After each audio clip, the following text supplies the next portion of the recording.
வானொலியில் நீங்கள் கேட்டு மகிழ்ந்த தென்கட்சி கோ சுவாமிநாதன் ஐயா அவர்களின் இன்று ஒரு தகவல் தொகுப்பினை கேட்டு மகிழலாம். ஒரு காலத்தில் பிரஷ்யா அப்படின்னு ஒரு தேசம் இருந்தது. இப்போ ஜெர்மனி இருக்குல்ல, இதோட பெரும்பகுதி ஒரு காலத்தில் பிரஷ்யாங்கிற பேரில் இருந்தது. அப்போ அதுக்கு அரசராக இருந்தவர் மகா ஃப்ரெடரிக், அதாவது ஃப்ரெடரிக் தி கிரேட் அப்படின்னு சொல்லுவாங்க. அந்த ராஜாவுக்கு ஒரு சந்தேகம், நாம் பல வகையான வரிகளை விதித்து வசூல் பண்ணுறோம், அப்படி பண்ணி வருமானம் குறைஞ்சிக்கிட்டே போகுதே, இதுக்கு என்ன காரணமாக இருக்கும்? இதுதான் அவருக்கு ஏற்பட்ட சந்தேகம். ஒரு சமயம் அந்த அரசர் தம்முடைய அமைச்சர்களையும் பிரபுக்களையும் தளபதிகளையும் கூப்பிட்டு ஒரு விருந்து வச்சார். விருந்து முடிஞ்சதும் அவங்கள பார்த்து இந்த சந்தேகத்தை கேட்டார். வரிகள் அதிகமாக விதித்து வருமானம் குறையறதுக்கு என்ன காரணம் அப்படின்னு கேட்டார். பல பேருக்கு இதுக்கு சரியாக பதில் சொல்ல தெரியல. அனுபவசாலியான ஒரு தளபதி எழுந்திருச்சார். அரசே, அது எப்படிங்கிறத இப்போ உங்களுக்கு காட்டுறேன்னார். உடனே ஒரு பெரிய பனிக்கட்டி ஒன்றை தன்னுடைய கையில் எடுத்தார். அதை அப்படியும் எப்படியும் திருப்பி பார்த்தார். அப்புறம் அடுத்தவர்கிட்ட கொடுத்தார். அவரும் அதை அப்படியும் இப்படியும் திருப்பி பார்த்துட்டு அடுத்தபடியாக இருந்தவர்கிட்ட கொடுத்தார். இப்படியே இதை ஒவ்வொருத்தராக பார்த்துட்டு ஒவ்வொரு கையாக மாறி கடைசியில் மன்னர் கைக்கு போய் சேர்ந்தது. மன்னர் கைக்கு அந்த பனிக்கட்டி போய் சேர்ந்தப்போ அது கொஞ்சம் கொஞ்சமாக உருகி ஒரு பட்டாணி கடலை சைஸுக்கு ஆகிட்டுது. மன்னர் யோசனை பண்ணார், வரி அதிகமாக போட்டாலும் வந்து சேர்றது குறைவாக இருக்கிறதுக்கு என்ன காரணம் அப்படிங்கிறது அவருக்கு புரிஞ்சு போச்சு. காலம்தான் மாறிக்கிட்டு இருக்கே தவிர இந்த கையூட்டு வாங்குகிற பழக்கம் மாறினதாக தெரியல. இன்னொரு ராஜா இருந்தார். அவர் தன்னுடைய ராஜாங்கத்தில் லஞ்ச ஊழலே சுத்தமாக இருக்கக்கூடாது அப்படின்னு நினச்சார். அவர்கிட்ட பல்வேறு துறைகளுக்கும் பொறுப்பாக இருந்த பல பேரும் ரொம்ப சுத்தமாகவும் நேர்மையாகவும் இருந்தாங்க. ஒரே ஒருத்தர் மட்டும் எல்லார்கிட்டையும் லஞ்சம் வாங்கிட்டே இருந்தார். அவரை வேறு துறைகளுக்கு மாற்றி பார்த்தாரு. அந்த ராஜா என்னென்னமோ பண்ணி பார்க்குறாரு. எந்த வேலையை கொடுத்தாலும் அதுலேயும் லஞ்சம் வாங்கிறதுக்கு ஒரு வழியை உண்டு பண்ணிக்குவார் அந்த ஆள். ராஜாவுக்கு இது ஒரு பெரிய தலைவலியாக போட்டுது. இவர் என்ன பண்ணுறது, இவருக்கு என்ன வேலையை கொடுக்கறது, கொஞ்சம் கூட லஞ்சம் வாங்கிறதுக்கு சான்ஸே இல்லாத ஒரு வேலையை கொடுக்கணும் அப்படின்னு திட்டம் போட்டார். ஒரு நாள் அவருக்கு அந்த உத்தரவும் போட்டுட்டார். அதாவது அவருக்கு என்ன வேலைன்னா, கடற்கரையில் தான் அவருக்கு ஆஃபீஸ். அங்கேயே இருந்துக்க வேண்டியது. தினமும் எத்தனை கடல் அலை கரையில் வந்து மோதுது அப்படிங்கிறத கணக்கு எடுத்து ராஜாவுக்கு தெரிவிக்க வேண்டியது. இதுதான் அவருக்கு வேலை. பேசாமல் அலையை எண்ணிட்டு உட்காந்துருக்கட்டும், அப்போவாவது அவர் லஞ்சம் வாங்குகிற சந்தர்ப்பம் இல்லாமல் போயிடும் அவருக்கு அப்படின்னு நினச்சார் ராஜா. இந்த ஆள் கடற்கரைக்கு போய் டியூட்டியில் ஜாயின் பண்ணிக்கிட்டார். ஒரே மாதத்தில் அங்கே சொந்தமாக ஒரு பிரம்மாண்டமான மாளிகை கட்டிவிட்டார். ராஜாவுக்கு இது பெரிய ஆச்சரியமாக போச்சு. அலையை என்ற வேலையில் அந்த ஆள் எப்படி பணம் சம்பாதிச்சார் அப்படின்னு விசாரித்து பார்த்தார் அக்கம் பக்கத்தில். அந்த ஆள் என்ன பண்ணியிருக்கிறாருன்னா, கடற்கரையில் போய் பொறுப்பை ஏற்றுக்கிட்ட உடனே அங்கே இருந்த மீனவர்கள்கிட்ட எல்லாம் இந்த கரையில் வந்து ஒரு நாளில் வந்து மோதுகிற அலைகள் எத்தனை அப்படின்னு கேட்டிருக்காரு. அது எப்படிங்க தெரியும்னு இருக்காங்க அவங்க. தினமும் அந்த எண்ணிக்கை தெரியணும். நம்ம ராஜாவுக்கு தினமும் அறிக்கை அனுப்பணும், டெய்லி ரிப்போர்ட்டு. தவறுனா நீங்கள் இந்த கடலில் போய் மீன் பிடிக்கிறதுக்கு ராஜாவோட அனுமதி கிடைக்காது அப்படின்ட்டுருக்கார். உடனே மீனவர்கள்லாம் பயந்து போட்டாங்க. கடலுக்கு போகிறதுக்கு அனுமதி இல்லைன்னா பட்டினி கிடக்கிறது மாதிரி ஆகிடுமே. மெதுவாக அந்த ஆளுகிட்ட போனாங்க. காதோட காதாக சொன்னாங்க, ஐயா, எங்களால் வந்து கடல் அலையை வந்து எண்ண முடியாது. தினமும் எங்களால் முடிஞ்சதை உங்களுக்கு பணமாக கொடுத்துட்றோம். நீங்கள் தான் ராஜா கிட்ட சிபாரிசு பண்ணி நாங்கள் தொடர்ந்து மீன் பிடிக்கிறதுக்கு அனுமதி வாங்கி கொடுக்கணும் அப்படின்னு வேண்டிக்கிட்டாங்க. பணம் தினமும் வந்து சேர ஆரம்பிச்சுட்டுது. பதவியில் மற்ற பதவியோட இந்த பதவி எவ்வளவோ மேல் அப்படின்னு நினச்சிட்டோம் அந்த ஆள். அது மட்டும் இல்லை, தயவு பண்ணி என்னை இந்த இடத்த விட்டு மாற்றிவிடாதீங்க சார் அப்படின்னு வேற கேட்க ஆரம்பிச்சிட்டானான். ஒரு ஊரில் ஒரு இளைஞன் இருந்தான். ஒரு நாள் அவன் ஒரு குருவை தேடிக்கிட்டு புறப்பட்டான். ஊரை விட்டு வெளியில் போனான். போகிற வழியில் ஒரு காடு. அந்த காட்டில் ஒரு மரத்தடியில் ஒரு பெரியவர் உட்காந்துருக்கிறார். அமைதியாக மௌனமாக அவர் அமர்ந்திருக்கிறார். இந்த பெரியவரை விசாரிக்கலாம், குருவை தேடி கண்டுபிடிக்கிறதுக்கு இவர் ஏதாவது ஒரு வழி சொல்லி கொடுப்பார் அப்படின்னு நினச்சிக்கிட்டு அவரை நெருங்கினான். ஐயா, எனக்கு ஒரு குரு தேவை, எங்கே கிடைப்பார், அவரை எப்படி அடையாளம் கண்டுபிடிக்கிறது, அதை பற்றி ஏதாவது விவரம் சொன்னீங்கன்னா நான் கண்டுபிடிச்சிக்குவேன் அப்படின்ட்டுருக்கான். பெரியவர் நிமிர்ந்து பார்த்தார். தம்பி, அது ரொம்ப சுலபம். அவர் வயசானவராக இருப்பார். என்னை விட சுமார் 30 வயசு அதிகமாக இருக்கும். அவர் ஒரு மரத்தடியில் தான் உட்காந்துருப்பார் அப்படின்ட்டுருக்கான். சரிங்க பெரியவரே, அது என்ன மாதிரியான மரம், எப்படி இருக்கும் அப்படின்னு கேட்டிருக்கான். பெரியவர் அந்த விவரங்களையும் சொல்லியிருக்கிறாரு. அது மட்டும் இல்லை, சந்திக்கிற நாள், நேரம், வினாடி முதற்கொண்டு எல்லா விவரங்களையும் துல்லியமாக சொன்னாராம். இவ்வளவு விவரங்களை இவரால் எப்படி சொல்ல முடியுது அப்படின்னு இவனுக்கு ஆச்சரியம். இருந்தாலும் அந்த பெரியவர் கடைசியாக ஒரு விவரம் சொன்னார். அது என்ன தெரியுமா, எப்படியும் நீ அவரை சந்திக்கிறதுக்கு ஒரு 30 வருஷம் ஆகும் அப்படின்னு சொல்லிவிட்டாராம். ரொம்ப நன்றிங்க பெரியவரே அப்படின்னு சொல்லிவிட்டு அந்த இளைஞன் புறப்பட்டுருக்கான். இப்போ அவனுக்கு குரு பற்றின விவரம் எல்லாம் கிடச்சிட்டுது, சந்திக்கிற நேரமும் தெரிஞ்சுட்டுது. ஆனால் 30 வருஷம் அவரை தேடி அலைய வேண்டியிருக்குமே. அவன் தேட ஆரம்பித்தான். காடு மலை எல்லாம் சுற்றி அலைஞ்சான். பல வருஷங்கள் தேடினான். அழுத்து போயிட்டான். கடைசியில் அவனுக்கும் வயசாகிட்டுது. கடைசியில் தன்னுடைய சொந்த ஊருக்கே திரும்பி போய்கிட்டு இருந்தான். அங்கே ஒரு மரத்தடியில் அவன் தேடிக்கிட்டு இருந்த குருநாதர் கிடைச்சார். யார் அவருன்னா, 30 வருஷத்துக்கு முன்னாடி வழி சொல்லி கொடுத்தாருல அதே பெரியவர். அவருக்கு இப்போ 30 வயசு அதிகமாக இருந்தது. அதே மரம். அன்னைக்கு பெரியவர் சொன்ன அடையாளம் இப்போ பொருத்தமாக இருந்தது. இப்போ அந்த பெரியவர் சொன்னார், சரியாக வந்து சேர்ந்துட்டேன், வா, உனக்காக தான் நான் இவ்வளவு காலமும் காத்துக்கிட்டு இருந்தேன் அப்படின்னாராம். என்ன சொல்கிறீங்கன்றிருக்கான். 30 வருஷத்துக்கு முன்னாடி என்கிட்ட வந்தியே, அப்போவே என் காலம் வந்து முடிஞ்சு போயிருந்தது. அப்போவே என்ன உனக்கு அடையாளம் தெரியல, அதனால் இவ்வளவு காலம் உனக்காக காத்துட்ருக்கும்படி ஆகிட்டுது அப்படின்னாராம். ஐயா, அப்போவே நீங்கள் சொல்லியிருக்கலாமே, இதுதான் 30 வருஷம் கழித்து நீ சந்திக்க போகிற இடம், நான் தான் உன்னுடைய குரு அப்படின்னு சொல்லியிருக்கலாமே அப்படின்ட்டுருக்கான். அந்த பெரியவர் சிரிச்சுக்கிட்டே இதுக்கு பதில் சொன்னாராம். நான் எவ்வளவோ விவரமாக தான் சொன்னேன், நீ சரியாக புரிஞ்சிக்கல. காரணம், அப்போது நீ போதுமான அளவுக்கு பக்குவம் பெற்றிருக்கவில்லை. அதனால் புரியும் சக்தி இல்லாமல் போயிட்டுது. அப்போது 30 ஆண்டு காலம் நீ அலைஞ்சி தெரிஞ்சிருக்கிற, அது காரணமாக இப்போ உனக்கு அந்த பக்குவம் வந்துட்டுது. அதனால தான் அடையாளம் காண முடிஞ்சுது, நானே உன்னுடைய குரு அப்படின்னாராம். இதிலேருந்து என்ன தெரியுதுன்னா, ஆன்மீகத்தில் மாணவனாக சேர்றதுக்கு கூட ஒரு பக்குவத்தன்மை தேவைப்படுது. ஒரு பெரிய ஞானி, அவர்கிட்ட சீடனாக இருக்க ஒருத்தன் வந்தான், எதிரில் நின்னான். ஞானி அவனை வெகு நேரம் உற்று பார்த்தார். அப்புறம் சொன்னார், சீடனாக இருக்கிறது ரொம்ப சிரமம்னார். நான் தயாராக இருக்கிறேன்னா. அது இன்னமும் சிரமமாச்சே, இங்கே வந்து குருவாக இருக்கிறது மட்டுமே சுலபம் அப்படின்னாராம். அப்படின்னா நான் குருவாகவே ஆகிடுறேன் அப்படின்னானா. இது போலவே இந்த காலத்தில் கதை ஒன்று உண்டு. ஒரு பள்ளிக்கூடத்தில் வகுப்பு ஆசிரியர் மாணவனை திட்டிக்கிட்டு இருந்தார். டேய், நீ 100க்கு 10 மார்க்கு தான் வாங்கிக்கிட்டு இருக்க. இவ்வளவு மோசமாக நீ படித்தா கடைசியில் மாடு மேய்க்கிறது கூட லாய்க்கு இல்லாதவனா ஆகிடுவேன். அதுக்கப்புறம் என்ன செய்ய போகிற அப்படின்னாராம். பையன் தலையை சொரிஞ்சிக்கிட்டே சொன்னானா, சார் அப்படின்னா ஒன்று செய்கிறேன் அப்படின்னானா. இவர் கேட்டிருக்கார், என்ன செய்ய போகிறேன்னு. வேறு என்ன சார், உங்களை மாதிரி ஒரு ஆசிரியர் ஆகிடுறேன் அப்படின்னானா. காசியில் இருக்கிற கடவுள் காசி விஸ்வநாதர், அங்கே இருக்கிற தேவி காசி விசாலாட்சி. இவங்க 2 பேரும் ஒரு நாள் பேசிக்கிட்டு இருந்தப்போ கடவுள் சொன்னார், இந்த மனிதர்களை நாம் ரொம்பவும் நம்பிக்கையோடு தான் படைச்சிருக்கிறோம். இருந்தாலும் அவங்களுக்கு தான் நம்பிக்கை இல்லை, எதுலேயும் ஒரு உண்மையான நம்பிக்கை இல்லாமல் வாழ்ந்துக்கிட்டு இருக்கிறாங்க அப்படின்னார். என்ன அப்படி சொல்கிறீங்க? அதோ பாருங்கள், எவ்வளவு பேர் காசியை தேடிட்டு வந்து கங்கையில் குளிச்சுக்கிட்டு இருக்கிறாங்க. அவங்களெலாம் நம்பிக்கை இல்லைன்னா இவ்வளவு தூரம் தேடிட்டு வந்து இங்கே குளிப்பாங்களா அப்படின்னு நாங்கள் தேவி. சரி, அதை சோதித்து பார்க்கலாம் அப்படின்னு 2 பேரும் முடிவு பண்ணிக்கிட்டாங்க. உடனே ஒரு திட்டம் போட்டாங்க. அது எப்படின்னா, நாம் 2 பேருமே பக்தர்கள் மாதிரி உருவத்தை மாற்றிக்கிட்டு கங்கை கரைக்கு போக வேண்டியது. நான் வந்து கங்கையில் இறங்கி குளிக்கிறேன். கொஞ்ச நேரத்தில் சுழலில் மாட்டிக்கிட்டது மாதிரி நடிக்கிறேன். நீ உடனே கரையிலேருந்து சத்தம் போடும், என்னோடய வீட்டுக்காரரை யாராவது காப்பாற்றுங்களேன்னு சத்தம் போடும். அதோடு இன்னொன்று சொல்லு, யாராவது ஒரு புண்ணிய ஆத்மா அவர்கிட்ட போய் அவருடைய முடியை பிடிச்சி இழுக்கணும். அப்படி ஒரு சாபம் இருக்குது எங்களுக்கு. புண்ணிய ஆத்மா, அதாவது எந்த பாவமும் செய்யாத இல்லாத ஒருத்தர் தான் அவரை காப்பாற்ற முடியும். அப்படிப்பட்டவங்க யாராவது வெள்ளத்தில் குதித்து என்னுடைய கணவரை காப்பாற்றுங்கோ அப்படின்னு நீ சத்தம் போடு, கூச்சல் போடு, என்ன நடக்குதுன்னு பார்க்கலாம் அப்படின்னார் கடவுள். சரின்னு சொல்லி 2 பேருமா சாதாரண பக்தர்கள் மாதிரி கங்கை கரைக்கு வந்து சேர்ந்தாங்க. அவர் இறங்கி குளித்தார். திட்டம் போட்டது மாதிரியே சுழலில் மாட்டிக்கிட்டது மாதிரி கத்துனார். கரையில் இருந்த அந்த அம்மா, ஐயோ என் கணவரை காப்பாற்றுங்களேன், யாராவது காப்பாற்றுங்களேன்னு கத்துனாங்க. பல பேர் ஓடி வந்தாங்க. உடனே இவங்க, பாவம் இல்லாத புண்ணிய ஆத்மா ஒருத்தரால் தான் என்னுடைய கணவர் காப்பாற்றப்படணுங்கிறது விதி, அப்படி ஒரு சாபம் இருக்குது, அதனால் புண்ணிய ஆத்மா யாராவது அவர்கிட்ட போய் அவர் முடியை பிடிச்சி தூக்குனா அவரை காப்பாற்றி போடலாம் அப்படின்னாங்க. இவங்க இப்படி சொன்னதும் எல்லோரும் திகைச்சு போய் நின்றுட்டாங்க. ஒவ்வொருத்தருக்கும் அவங்க செஞ்ச பாவம்லாம் ஒவ்வொன்றா ஞாபகத்துக்கு வர ஆரம்பிச்சுட்டுது. சரி, இதுக்கு நாம் லாயக்கு இல்லை அப்படின்னு சொல்லி ஒதுங்கி போக ஆரம்பிச்சிட்டாங்க எல்லாம்.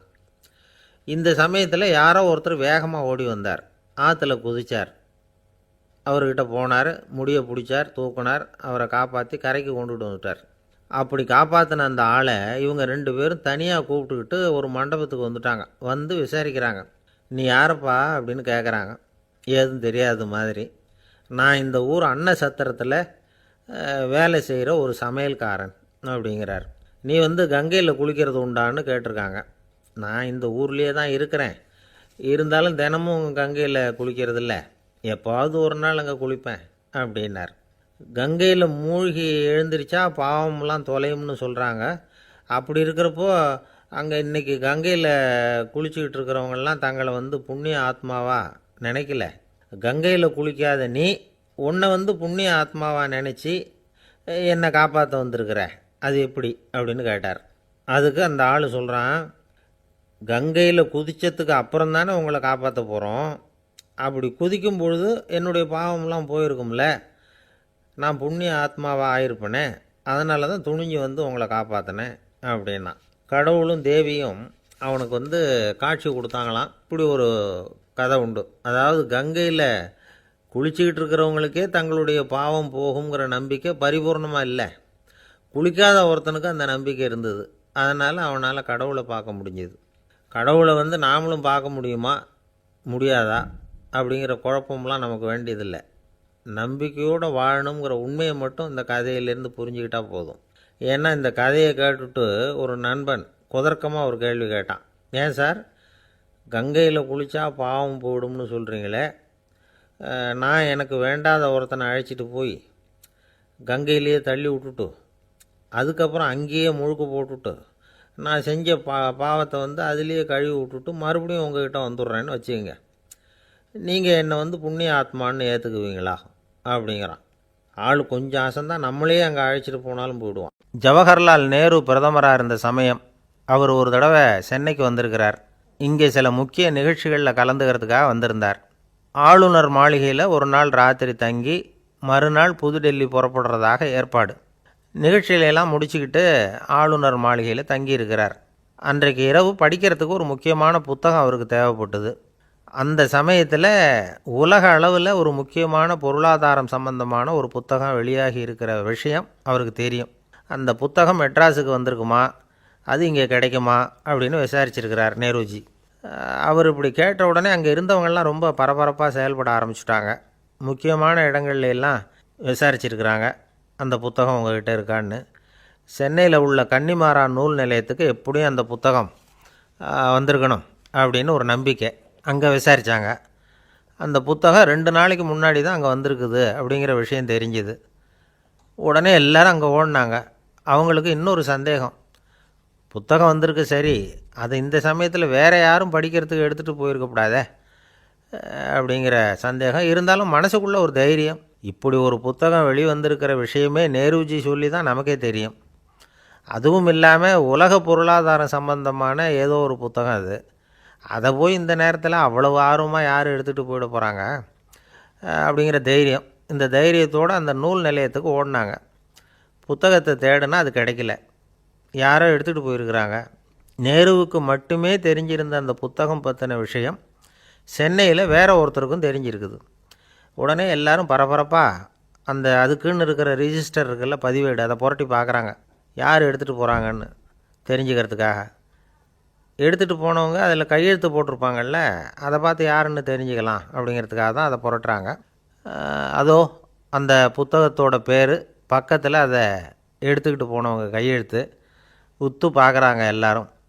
அதில் போட்டிருக்குது பேர் CN அண்ணாதுரை அப்படின்னு எழுதியிருந்தது. அவர் தான் பேரறிஞர் அண்ணா. நேரு படிக்க விரும்பின ஒரு புத்தகத்தை அதே நேரம் படிக்க விரும்பின இன்னொரு தலைவர் இவர். படிக்கிறதுல அவருக்கு இருந்த ஆர்வத்தை நாம் தெரிஞ்சுக்கணும்னா அதுக்கு எவ்வளவோ சம்பவங்கள் இருக்குது. கடைசி காலத்தில் அவர் அடையாறு மருத்துவமனையில் படுத்திருக்கிறார். அவருக்கு ஒரு முக்கியமான அறுவை சிகிச்சை செய்ய வேண்டியிருக்குது அவசரமாக. அமெரிக்காவிலேருந்து டாக்டர் மில்லர் வந்திருக்கிறார். அவர்கிட்ட கேட்குறார், டாக்டர் நாளைக்கே அறுவை சிகிச்சை செய்ய போகிறீங்களா அப்படின்னு. ஆமாங்கிறார் டாக்டர் மில்லர். நாளைக்கு மறுநாள் செஞ்சுக்கிறேனே அப்படின்னாரான் அண்ணா. ஏன் ஏதாவது நாள் பார்க்குறீங்களான்னு கேட்டிருக்கார். இல்லை, ஒரு புத்தகத்தை படிச்சுக்கிட்டு இருக்கிறேன், அதை நாளைக்குள்ளே முடிச்சிருவேன், அதுக்கப்புறம் நான் இறந்தாலும் கவலை இல்லை அப்படின்னாரான் இவர். அவர் தான் அறிஞர் அண்ணா. சங்ககால நூல்கள்லேருந்து சமீபத்தில் வந்த நூல்கள் வரைக்கும் எல்லாம் அவர் படிச்சிருக்கிறார். ஒரு திருமண விழாவில் அவர் பேசும்பொழுது சொன்ன விஷயம் இது. சங்க காலத்தில் காதலியை மணக்க விரும்புகிறவனுக்கு அவனுடைய தந்தை வீர சோதனைகள்லாம் வைப்பார். போய் புலிப்பல் கொண்டுக்கிட்டு வா, அப்போ தான் என் பொண்ணை கொடுப்பேன் அப்படின்னு சொல்லுவார். காதலன் உடனே காட்டுக்கு போவான், ஒரு புலியை கொன்று அதனுடைய பல்லை கொண்டுக்கிட்டு வருவான். அதை வீர பதக்கத்தில் பதிச்சு அவனுக்கு மாமனார் சூட்டுவார் கல்யாண சமயத்தில். இப்போலாம் காதலன் கிட்ட அப்படி சொல்ல முடியாது. இப்போலாம் காதலன்கிட்ட காட்டுக்கு போய் புலிப்பல் கொண்டுக்கிட்டு வான்னு யாராவது சொன்னால் புலி தான் மாப்பிள்ளையாக வந்து சேரும் அப்படின்னார். ஒரு விவசாயி விதைக்கிறதுக்காக வயல்வெளி பக்கம் போகிறார். விதைகளை அள்ளி வீசினார். அப்போ என்ன ஆச்சுன்னா, சில விதைகள் வந்து பாதை ஓரத்தில் விழுந்தது, சில விதைகள் முள் செடிகள் மண்டி இருந்த புதருக்கு இடையில் விழுந்தது, சில விதைகள் நல்ல நிலத்தில் விழுந்தது. பாதை ஓரத்தில் விழுந்த விதை என்ன ஆச்சுன்னா, அதெல்லாம் பறவைகள் கண்ணில் போட்டுவிட்டுது. உடனே வந்து உட்காந்து கொத்தி தின்னுட்டு போட்டுது. அதிகமாக மண் இல்லாத பாறை பகுதியில் விழுந்த விதையெல்லாம் லேசாக வேர் விட்டு முளைக்க ஆரம்பிச்சிது. அதுக்கப்புறம் வேர் கீழேயும் ஆழமாக போக முடியல, மேலேயும் சூரிய வெப்பம் அதிகம் தாங்க முடியல, எல்லாம் காஞ்சி கருகி போட்டுது. புதர் பகுதியில் சில விதைகள் விழுந்தது இல்லையா, முள் செடிகள் காடாக மண்டி போயிருந்தது. அதனால் முளைச்சி வர்ற செடிக்கு நெருக்கடி அதிகமாக போட்டுது, சரியாக வளர முடியல, விளைச்சலும் சரியாக இல்லை. நல்ல நிலத்தில் விழுந்த விதைகள் மட்டும் நல்லா முளைச்சிது, நல்லா வளர்ந்தது, விளைச்சலும் பிரமாதமாக இருந்தது. இந்த கதையை சொல்லிவிட்டு கேட்க செவியுள்ளோர் கேட்கட்டும் அப்படிங்கிறார் இயேசு பெருமான். ஆமாம், இயேசு கடலில் நின்ற படகு ஒன்றில் உட்காந்துருக்கிறார். கடற்கரையில் ஏராளமான மக்கள் உட்காந்துருக்கிறாங்க. அந்த சமயத்தில் தான் இயேசு வந்து ஓமைகள் மூலமாக மக்களுக்கு பல உண்மைகளை சொல்லிகிட்டு இருக்கிறார். மக்கள் அந்த கதையை கேட்டுட்டு ஒன்றும் புரியாமல் முழிக்கிறாங்க. அதை கவனித்த இயேசு அந்த ஓமையை விளக்க ஆரம்பித்தார். இதில் அந்த விதைக்கிறவர் தான் இறைவன்.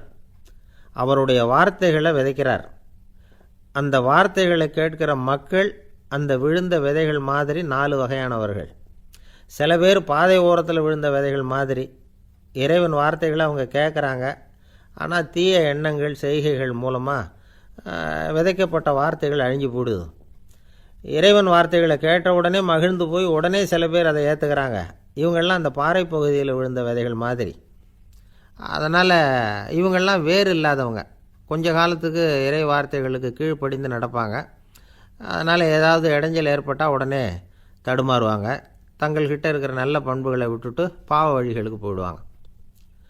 முள் செடிகளுக்கு இடையில் விழுந்த விதைகள் மாதிரி உள்ளவங்க யாருன்னா, இவங்களுக்கு உலக கவலை உண்டு, செல்வத்தின் மீது மயக்கம் உடையவர்கள்.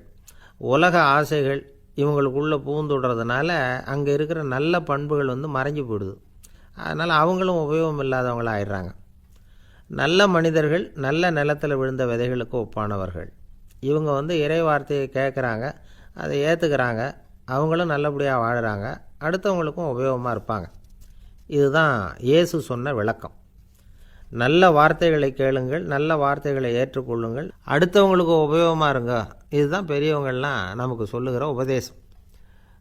ஒரு அப்பா தன்னுடைய மகனுக்கு உபதேசம் பண்ணார். இதை பாருப்பா, நல்ல வார்த்தைகளை கேட்கணும், எப்போதுமே மகன் வந்து அப்பா பேச்சை கேட்குறது நல்லது அப்படின்னாராம். நீ ஏதாவது ஒரு தப்பு பண்ணால் என் தலையில் ஒரு முடி நரைச்சி வெள்ளையாக போடும்பா, நீ செய்கிற ஒவ்வொரு தப்புக்கும் என் தலையில் ஒவ்வொரு முடி வெள்ளையாயிடும் அப்படின்னாராம். பையன் யோசித்தான், அப்பா இப்போ தான் எனக்கு புரியுது, தாத்தாவோட தலைமுடி பூராவும் வெள்ளையாக இருக்கிறதுக்கு என்ன காரணங்கிறது எனக்கு இப்போ தான் புரியுது அப்படின்னானா. ஒரு ராஜா இருந்தார். நாடு பூராவும் நிறைய மரங்களை நட்டு வளர்க்கணுங்கிறது அவரோட ஆசை. தானே அதுக்கு முன்மாதிரியாக இருக்கணும்னு நினச்சார். அரண்மனையை சுற்றி மரங்களை நட்டு வளர்த்தார். இதை பார்த்துட்டு ஜனங்களும் அவங்கவுங்க வீட்டை சுற்றி மரக்கன்றுகளை நட்டு வளர்த்தாங்க. கொஞ்ச காலத்தில் ஊர் பூரா பசுமையாக மாறிச்சு. எல்லாருக்கும் சந்தோஷமாக இருந்தது. இது ஒரு பக்கம் இருக்கட்டும். இப்போ நான் சொல்ல போகிற கதை வேறு. அதாவது, அந்த ராஜா ஒரு நாள் தன்னுடைய அரண்மனையை சுற்றி இருக்கிற விதவிதமான மரங்களை எல்லாம் போய் பார்த்தார். எப்படி இருக்கிறீங்க அப்படின்னு ஒவ்வொரு மரத்துக்கிட்டையும் விசாரித்தாராம். எந்த மரமும் சந்தோஷமாக இருக்கிறதா தெரியல. அது அதுக்கும் மனசில் ஒரு குறை. முதல்ல ஆலமரத்துக்கிட்ட போனார். அது சொல்லிச்சு, மண்ணா, நான் நல்லா பெருசாக வளர்ந்துருக்கிறேன், அடர்த்தியாக இருக்கிறேன், கிளையெல்லாம் 4 பக்கமும் நல்லா படர்ந்து தான் இருக்குது, இருந்தாலும் எந்த பிரயோஜனமும் இருக்கிறதா தெரியல எனக்கு. என்னுடைய பழம்லாம் ரொம்ப சின்னதாக இருக்குது, என் கண்ணுக்கு சரியாக புலப்பட மாட்டேங்குது. நான் இருக்கிற சைஸுக்கு என்னுடைய கிளையில் இருக்கிற பழம்லாம் எவ்வளோ பெருசாக இருக்கணும். அது இத்தினூண்டு இருக்கிறது எனக்கு பெரிய அவமானமாக இருக்குது. இப்படி இங்கே நின்றுக்கிட்டு இருக்கிறதே ரொம்ப கூச்சமாக இருக்குது. ஒரு நல்ல புயல் வந்ததுன்னா பேசாமல் சாஞ்சு விடலாமான்னு பார்க்குறேன் அப்படின்னு புலம்புது ஆலமரம். சரி இருக்கட்டும்னு நினச்சிக்கிட்டு ராஜா அடுத்தபடியாக ஒரு அத்தி மரத்துக்கிட்ட போனார். அதுவும் புலம்ப ஆரம்பிச்சிட்டுது. நான் கூட பெரிய மரம்தான், இல்லை இலையெல்லாம் அழகாக தான் இருக்குது, பழம் அழகாக இருக்குது, இருந்தாலும் உள்ள விஷயம் இல்லையே, அத்தி பழத்தை புட்டு பார்த்தா அத்தனையும் சொத்தை அப்படின்னு பழமொழியே உண்டாயிட்டுதே. இப்படி ஒரு கெட்ட பேரோடு நான் இருக்கணுமா அப்படின்னு புலம்புது அது. சரி இது இருக்கட்டும் அப்படின்னு சொல்லி அடுத்தபடியாக வேப்ப மரத்துக்கிட்ட போனார். அது தன்னுடைய வேதனையை வெளியிட்டது. எனக்கு எவ்வளவோ மருத்துவ குணங்கள்லாம் இருக்கிறதா சொல்லிக்கிறாங்க, இருந்தாலும் என்ன பிரயோஜனம், என்னுடைய பழத்தை மனிதர்கள் யாரும் விரும்பி சாப்பிட்றது இல்லையே அப்படின்னுது. ராஜா அடுத்தாப்புல இருந்து ஒரு பனை மரத்துக்கிட்ட போனார். நான் நல்லா உயரமாக தான் வளர்ந்துருக்கிறேன், மற்ற மரங்கள்லாம் என்னை அண்ணாந்து தான் பார்க்கணும், இருந்தாலும் என்கிட்ட நிழலுக்காக யாரும் ஒதுங்கிறது இல்லையே அப்படின்னுது. என்ன இது எல்லா மரமும் இப்படி திருப்தி இல்லாமல் இருந்துக்கிட்டு இருக்குதே அப்படின்னு நினச்சிக்கிட்டே ராஜா அடுத்தபடியாக அங்கே இருந்த ஒரு பைன் மரத்துக்கிட்ட போனார். அழகாக உயரமாக பசுமையாக தான் இருந்தது, ஆனால் பழமோ பூவோ கிடையாது. அதை நினச்சி அது வருத்தப்பட்டுக்கிட்டு இருக்குது. ஓக் மரம் அது ஒன்று நின்றுட்டு இருந்தது. அது என்ன சொல்லிச்சுன்னா, இலை உதிர் காலத்தில் என் மேலே இருக்கிற எல்லா இலைகளும் உதிர்ந்து போடுது, முடி கொட்டின மனிதர்கள் மாதிரி மொட்டையாக நான் நிற்க வேண்டியிருக்குது, என்ன வாழ்க்கை இது அப்படின்னு சொல்லி அழுத்துக்கிட்டது. சரி புளிய மரம் என்ன சொல்லுது பார்ப்போம்னு அதுக்கிட்ட போனால், என்னுடைய நிழலில் யாருமே தங்க மாட்டாங்க, உடம்புக்கு சூடுன்னு ஒதுங்கி போயிடுவாங்க, அடிமரத்தை பார்த்திங்கன்னா பட்டையெல்லாம் உறிஞ்சி பார்க்குறதுக்கே கேவலமாக இருப்பேன் அப்படின்னுது அது. முருங்கை மரம் என்ன சொல்லிச்சு தெரியுமா, என்னுடைய இலை காயெல்லாம் சாப்பிட்றவங்களுக்கு சத்து கொடுக்கறது வாசம்தான், ஆனால் என் உடம்புல சத்தே கிடையாது, கொஞ்சம் வேகமாக காற்று அடிச்சதுன்னா முறிஞ்சி விழுந்துடுறேன், என்ன வாழ்க்கை இது அப்படின்னு சொல்லி அது வருத்தப்பட்டது. ராஜா யோசனை பண்ணார், என்ன இது மரங்கள் பூமியின் வரங்கள்னு சொல்கிறோம், மழை பெய்யறதுக்கு அதுதான் காரணம், பூமி செழிப்பாக இருக்கிறதுக்கும் அதுதான் காரணம், வீடு கட்டுறதுக்கு மரம், நாற்காலி செய்ய உபயோகப்படுத்துறதுக்கும் அதுதான் உபயோகப்படுது, மனுஷனுக்கு வேண்டிய ஆகாரங்களையும் கொடுக்குது, இப்படிலாம் இருந்தும் எல்லா மரமும் நிம்மதி இல்லாமல் இருந்துக்கிட்டு இருக்குதே அப்படின்னு நினச்சார். அப்போது அங்கே இருந்த ஒரு மகிழ மரம் அவர் கண்ணில் பட்டுது. அந்த மரம் மட்டும் கொஞ்சம் நிம்மதியாக மகிழ்ச்சியாக இருக்கிறது மாதிரி தெரிஞ்சுது. உடனே ராஜா அதுக்கிட்ட போனார். உனக்கு மனசில் எதுவும் குறை இல்லையான்னு கேட்டார். இல்லை நான் சந்தோஷமாக தான் இருக்கேன்னு அந்த மகிழ மரம். அப்படியான்னு ஆச்சரியமாக கேட்டார் ராஜா. ஆமாம் மன்னா, இந்த இடத்துல நீங்கள் ஒரு முருங்கை மரத்தையோ வேப்ப மரத்தையோ கூட நட்டிருக்கலாம், ஆனால் இந்த இடத்துல நடுறதுக்கு என்ன தேர்ந்தெடுத்துருக்குறீங்க, அதுவே எனக்கு பெருமை, அதுவே எனக்கு திருப்தி அப்படின்னு தான் மகிழ மரம். மகிழ மரம் சாதாரணமாக தான் இருக்கும், இளம் மஞ்சள் நிறத்தில் பூக்கள், அது காய்ந்தும் மனம் வீசும். மகிழ மரம் மாதிரி மன திருப்தியோடு வாழறதுக்கு நாம் கற்றுக்கணுமா. நாம் இந்த உலகத்தில் ஒரு நாயாவோ நரியாவோ கூட பிறந்திருக்கலாம், மனுஷனாக பிறந்திருக்கிறோம், அதுவே பெருமை தானே. இந்த நிறைவு தான் மகிழ்ச்சியின் ரகசியம். ஒரு பையன் அப்பா கிட்ட போய், அப்பா நீங்கள் இந்த உலகத்தில் ஒரு மனுஷனாக பிறந்தது என்னோட அதிர்ஷ்டம் நானா. ஏண்டா அப்படி சொல்கிறேன்னு இருக்கார் அப்பா. நீங்கள் ஒரு கரடியாக பிறந்திருந்தா இந்நேரம் நானும் ஒரு கரடி குட்டியாக தானே இருந்திருப்பேன் அப்படின்னு நானா பையன்.